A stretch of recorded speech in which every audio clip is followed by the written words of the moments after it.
ముందుగా అందరికీ నమస్కారం అండి. సాయి దివ్య ఆశీస్సులు మనందరిపై ఉండాలని కోరుకుంటున్నాను.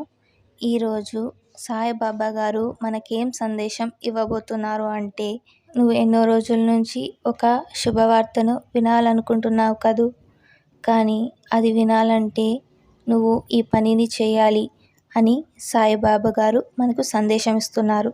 ఆ పని ఏంటి, మనం ఏం చేయాలి ఆ శుభవార్త వినడానికి అని ఈ కథలో తెలుసుకుంటాం. ఈ కథను పూర్తిగా వినడానికి ప్రయత్నించండి. ఆ శుభవార్త ఏంటో, సాయి సందేశం ఏమిస్తున్నారో మనకి తెలుస్తుంది. ఇక ఆలస్యం లేకుండా కథలోకి వెళ్దాం. శ్రీ సచ్చిదానంద సద్గురు సాయినాథ్ మహారాజ్కి జై. ఒకప్పుడు ఒక చిన్న గ్రామంలో రాఘవయ్య అనే ఒక వ్యాపారి ఉండేవాడు. అతనికి చిన్న వ్యాపారం ఉండేది, కానీ అది నెలకోసారి నష్టాల్లో పడేది. తాను ఎంత కష్టపడ్డా అతని జీవితం ముందుకు సాగట్లేదు. ఇంట్లో ఆర్థిక సమస్యలు పెరిగిపోతున్నాయి. పిల్లలు చదువు ఖర్చులు, కుటుంబ అవసరాలు అన్నీ కష్టంగా మారాయి. రాఘవయ్య తన జీవితంలో ఎక్కడ తప్పు చేశానో అర్థం కాక దేవుణ్ణి ప్రార్థించసాగాడు. అతనికి చిన్నప్పటి నుండే సాయిబాబా మీద ఎంతో భక్తి. ప్రతిరోజు షిర్డీ బాబా పేరుతో ప్రార్థనలు చేసేవాడు. కానీ ఏమీ మార్పు కనిపించక అతని మనసు నిస్పృహతో నిండిపోయింది. ఒకరోజు బాబా కొలువున్న మందిరానికి వెళ్ళి బాబా పాదాల వద్ద కూర్చొని కన్నీరు పెట్టుకున్నాడు. బాబా, నేను మీ మీద భక్తి ఉంచి ఇన్నాళ్ళయింది, కానీ నా జీవితంలో మార్పేమీ రావడం లేదు. నా కష్టాలు ఎప్పుడు తీరుతాయి? నాకు కూడా ఒక శుభవార్త వస్తుందా అని విచారంగా ప్రశ్నించాడు. బాబా చిరునవ్వుతో అతనిని చూశారు.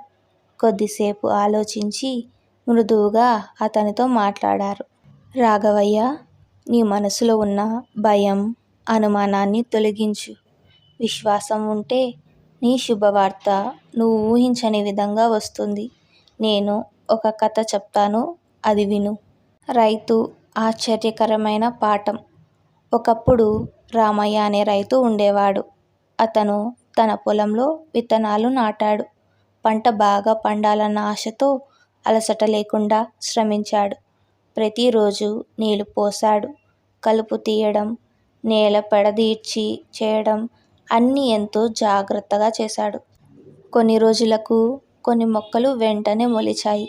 అవి వేగంగా ఎదుగుతున్నాయి. కానీ కొన్ని విత్తనాలు ఎప్పటికీ మొలకెత్తనట్టు కనిపించాయి. రైతు నిరాశ చెందాడు. ఇక వీటి మీద ఆశ లేదు, ఇవి మొలకెత్తవు అని అనుకొని వాటిని పీకేయాలని నిర్ణయించుకున్నాడు. ఆ సమయాన ఒక తపస్వి అక్కడికి వచ్చి రైతుని ఆపాడు. ఏం చేయబోతున్నావు రైతు అని ప్రశ్నించాడు. రైతు బాధతో చెప్పాడు, స్వామి, ఇవి మొలకెత్తడం లేదు. వృధాగా ఈ విత్తనాలను ఉంచి ఏం లాభం?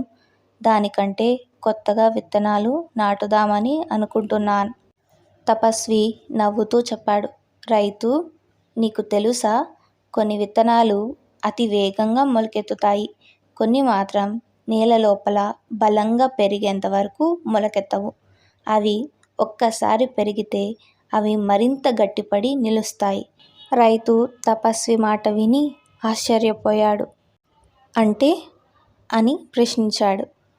కొందరి జీవితాల్లో మంచిది తక్షణం జరుగుతుంది, మరికొందరికి ఆలస్యంగా వస్తుంది. కానీ ఆ ఆలస్యం వల్ల మంచికే.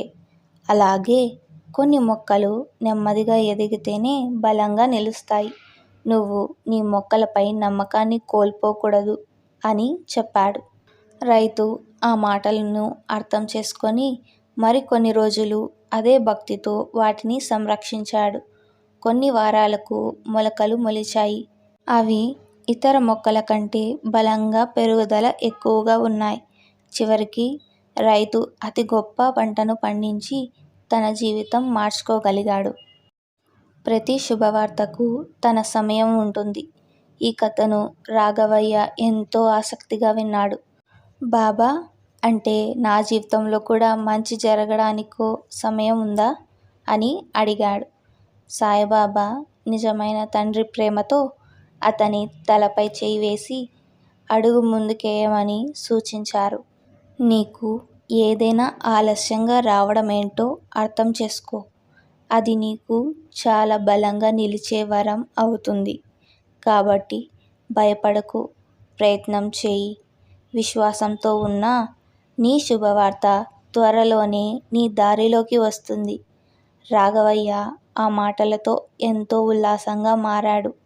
అతను ఇంటికి వెళ్ళి మరింత కృషి చేయడం ప్రారంభించాడు. శుభవార్త ఎప్పుడు వస్తుందో మనం ఊహించలేం.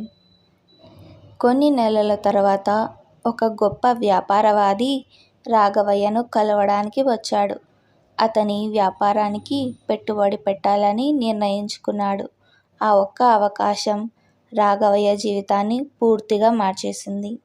ఇప్పుడతను విజయవంతమైన వ్యాపారిగా ప్రతిరోజు సాయిబాబాకు కృతజ్ఞతలు తెలుపుతూనే ఉన్నాడు.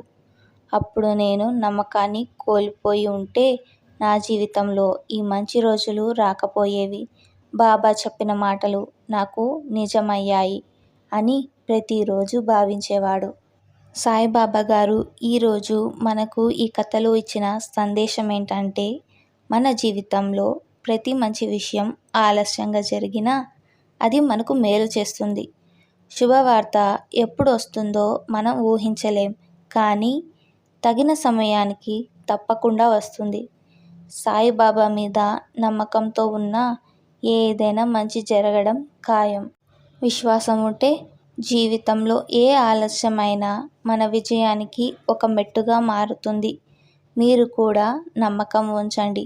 బాబా మీ జీవితంలో కూడా మంచి మార్పులు తప్పకుండా తీసుకువస్తారు. ఈరోజు మన సాయిబాబా గారు ఇచ్చిన సందేశం విన్నారు కదా. మీరు వినాల్సిన శుభవార్త ఎప్పుడొస్తుంది, అలాగే దానికోసం ఏం చేయాలని సాయిబాబా గారు మనకి చెప్పారు. వీటిని పాటించడం వల్ల మీరు మీ శుభవార్తని తప్పకుండా వింటారు. మీ నిజ జీవితంలో కూడా సాయి దివ్య లీలలు జరిగి ఉంటే, మీరు అనుభూతి చెంది ఉంటే మాతో కమెంట్ బాక్స్లో పంచుకోండి. నెక్స్ట్ వీడియోలో మీ కథను వీడియోగా చేసేలా మేము ప్రయత్నిస్తాము. మీకు ఈ వీడియో నచ్చితే లైక్ చేయండి, అలాగే మీ ఫ్రెండ్స్కి కూడా షేర్ చేయండి.